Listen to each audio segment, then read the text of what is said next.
Jumpa lagi, sekarang kita akan membahas soal tegangan lainnya yang sedikit lebih sulit dari sebelumnya karena kita akan menggunakan aljabar yang lebih rumit. Tapi sebenarnya tidaklah terlalu susah. Tapi kalian tetap harus mengenal dulu tipe soal seperti ini karena kemungkinan kalian akan melihatnya dalam ujian. Sekarang mari kita cari tahu berapa tegangan dalam tali. Pertama-tama, kita tahu bahwa titik ini tidaklah bergerak sehingga besarnya tegangan pada tali ini mudah untuk dicari. Gaya gravitasi menarik ke bawah di titik ini dengan 10 Newton, yaitu beban yang ini. Dan karena titik ini diam, maka tegangan tali ini harusnya 10 Newton ke atas. Ya bukan? Selanjutnya mari kita cari tahu tegangan pada tali yang sedikit lebih sulit untuk dicari tahu tegangannya. Sekali lagi, kita tahu bahwa di titik ini tidaklah dipercepat ke arah manapun. Ia tidak dipercepat ke arah sumbu X ataupun vertikal ke arah sumbu Y. Jadi, total gaya pada arah sumbu X sama dengan 0 dan pada sumbu Y juga sama dengan 0. Nah, dari total gaya pada sumbu X terdapat vektor tegangan pada kedua tali ini. Saya akan gambarkan tegangan vektor pada kedua tali itu. Jadi ini adalah T1, tegangan vektor menarik ke arah dengan tali. Nah, ini adalah vektor tegangan dari T1. Itu vektor tegangannya, maka komponen pada sumbu X-nya akan seperti ini. Saya akan coba gambar sebagus mungkin dan selurus mungkin. Nah, inilah komponen pada sumbu X-nya. Pada sumbu X dengan sudut 30 derajat. Nah, 30 derajat di sini. Jika ini adalah T1, maka berapakah nilainya pada sumbu X? Maka nilainya T1 kosinus 30 derajat. Kosinus 30 derajat. Dan kamu tahu bahwa kosinus adalah sisi sejajar dibagi sisi miringnya. Jadi kosinus 30 sama dengan komponen X dibagi dengan T1. Dan dikali keduanya dengan T1, maka kamu dapatkan ini. Maka besarnya tegangan pada sumbu X adalah tegangan dikali kosinus dari sudut antara sisi miring dan sisi sampingnya. Nah, sama dengan komponen X di sebelah sini. Saya gambarkan dulu vektor gayanya. Jika ini T2, maka ini adalah gaya pada sumbu X-nya. Mirip seperti yang tadi, sudut ini 60 derajat. Maka di sini T2 dikali kosinus 60 derajat. Nah, apa yang kita tahu akan dua vektor ini? Kita tahu bahwa total gayanya adalah sama dengan 0. Dan juga yang harus kamu ketahui bahwa besar dari kedua vektor ini saling berlawanan arah, karena mereka saling menarik ke arah berlawanan, dan itu cukup jelas. Maka T1 dikali cos 30 sama dengan T2 cos kali 60.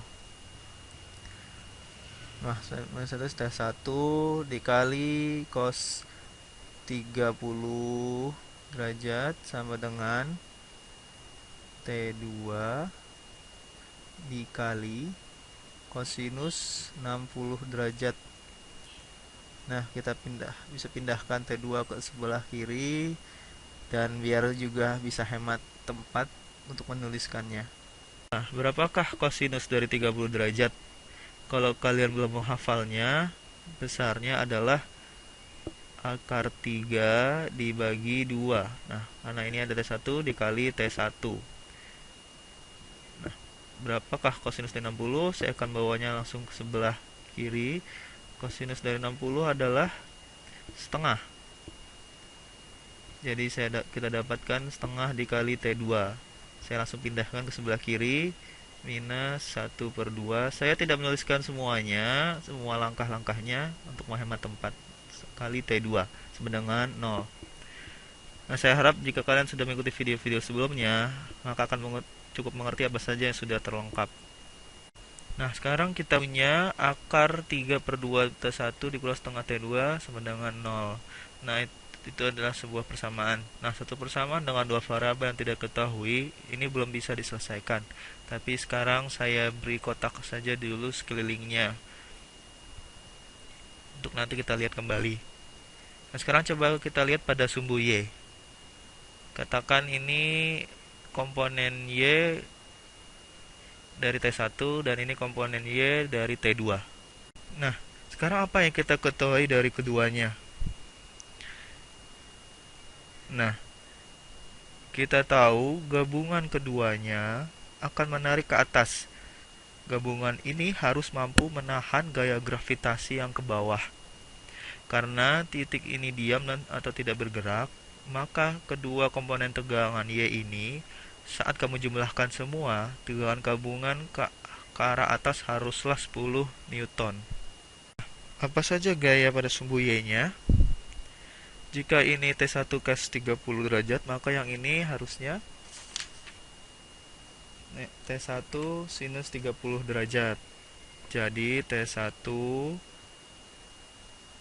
yang satu di sini T1 dikali sinus 30 derajat ditambah vektor yang ini T2 dikali sinus 60 derajat. Nah, ingat lagi pelajaran trigonometrimu. Kamu bisa lihat modul trigonometri atau modul vektor gaya sebelumnya. Semoga kamu paham karena saya melengkapi beberapa langkah. Dan ini sama dengan 10 Newton. Saya tuliskan di sini. Nah, mari kita ganti dengan yang sudah kita dapatkan. Berapakah sinus dari 30? Berapakah sinus dari 30? Sinus 30 derajat adalah setengah. Jadi kita dapatkan setengah kali T1 ditambah sinus 60 yaitu akar 3 per 2. 3 per 2 dikali T2 sama dengan 10. Saya akan hilangkan semua angka 2 ini. Maka kita kalikan seluruh persamaan dengan 2. Jadi kita dapatkan T1 ditambah akar 3 T2 sama dengan 2 dikali 10 sama dengan 20. Serupa dengan yang tadi, kita kerjakan persamaan yang di atas. Kita kalikan seluruhnya dengan 2. Nah, inilah persamaan yang tadi. Kita kalikan 2. Saya rubah warnanya agar kamu tahu ini persamaan yang berbeda. Saya melakukan ini hanya untuk menghilangkan pembagi duanya. Maka kamu dapatkan akar 3 T1 dikurang T2 sama dengan 0. Nah, mari kita lihat persamaan yang di atas ini. Nah, kita ingin menyederhanakannya. Mari kita kalikan persamaan yang di atas ini dengan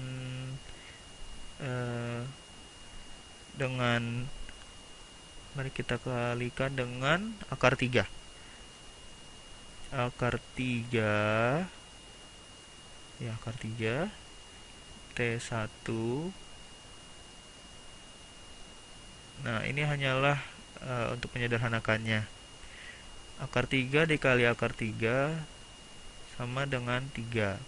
Jadi ditambah 3 T2 sama dengan 20 akar 3.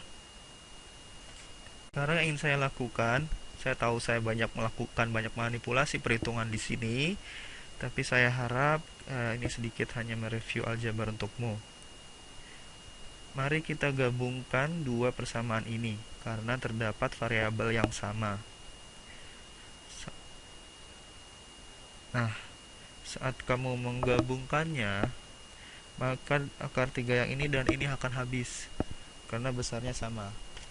3 minus T2 dari sini dikurang minus 3 T2 sama dengan 0 dikurang 20 akar 3. Maka kita dapatkan minus 4T2 sama dengan minus 20 akar 3. Nah, kita dapatkan T2-nya sama dengan 5 akar 3. 5 akar 3 Newton.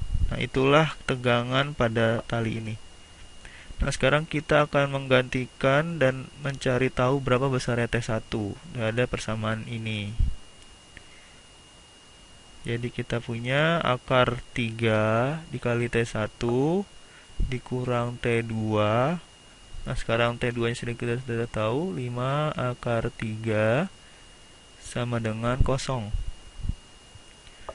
Jadi akar 3 T1 sama dengan 5 akar 3. Nah, dengan membagi keduanya dengan akar 3 didapat T1 sama dengan 5 Newton. Jadi tegangan tali ini sebesarnya adalah 5 Newton. Sedangkan tali yang sebelah sini, yang menarik ke atas ini, dengan besar 5 akar 3 Newton. Jadi tali yang ini sebelah sini lebih banyak melakukan tarikan, di mana sebagian besar gaya gravitasi berakhir di tali ini.